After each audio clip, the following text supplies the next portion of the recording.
रामायण में कहा कि 3 दोष बड़े खतरनाक हैं, काम क्रोध मद लोभ शव, नाथ नरक के पंथ, सब परिहरि रघुवीर ही भजऊं भजई जय संत। मंदोदरी अपने पति को समझाती है, ये तीनों दोष बड़े खतरनाक हैं, जिसे संत भजते हैं उनको तुम भी भजना शुरू कर दीजिए।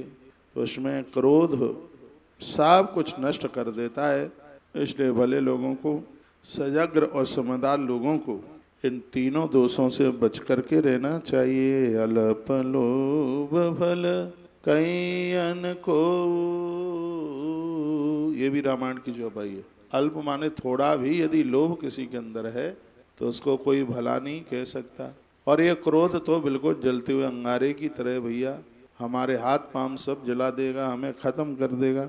इसलिए हमें चाहिए कि इससे हम बचने की कोशिश करें। त्रिविधम नरकस्येद ना काम क्रोध मद लोभ शव, नाथ नरक के पंथ, सब परिहरि रघुवीर ही भजई भजई संत। तो 3 दोष बड़े खतरनाक है, नरक के 3 ही द्वार हैं, काम क्रोध और लोभ।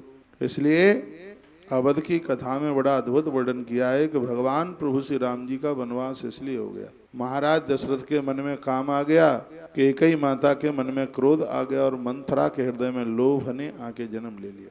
जहाँ ये तीनों दोष होंगे, ध्यान से सुनिएगा, वहाँ सत्य, समर्पण और शांति, तीनों में से एक भी चीज नहीं रहेगी। इसलिए इससे पूरी बचने की कोशिश कीजिए। केवट की नाव में भगवान बैठ गए। क्यों बैठ गए?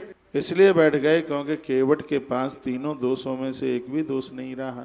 यदि वो कामी होता तो भगवान को ये नहीं कहता कि मैं पार तो उतार देता, लेकिन मेरी नवरिया कहीं स्त्री न बन जाए, मुझे भय है। यदि वो कामी होता तो काठ की नाव को स्त्री बनवाने के लिए तैयार हो जाता। इसलिए केवट बिल्कुल भी कामी नहीं है, क्रोधी नहीं है, क्योंकि लक्ष्मण क्रोध कर रहे थे तो वो मुस्कुरा रहा था। और वो लोभी नहीं है, क्यों कहता है पद कमल धोई चढ़ाई नावन नाथ उतराई चहु। भगवान आपके चरण धोकर नाव में बिठा के पार उतार दूंगा और आपसे उतराई में कुछ भी नहीं लूंगा, यह उसके शब्द थे। तो कथा ये केवट की ही नहीं, कथा तो हमारी और आपकी है। भले लोगों को, समझदार लोगों को इन तीनों दोषों से बचना चाहिए। आज के प्रमुख टॉपिक में बात सुनी जा रही है कि क्रोध कैसे व्यक्ति को नष्ट करता है और क्रोध से बचने के उपाय क्या है, ये बात कही जा रही है।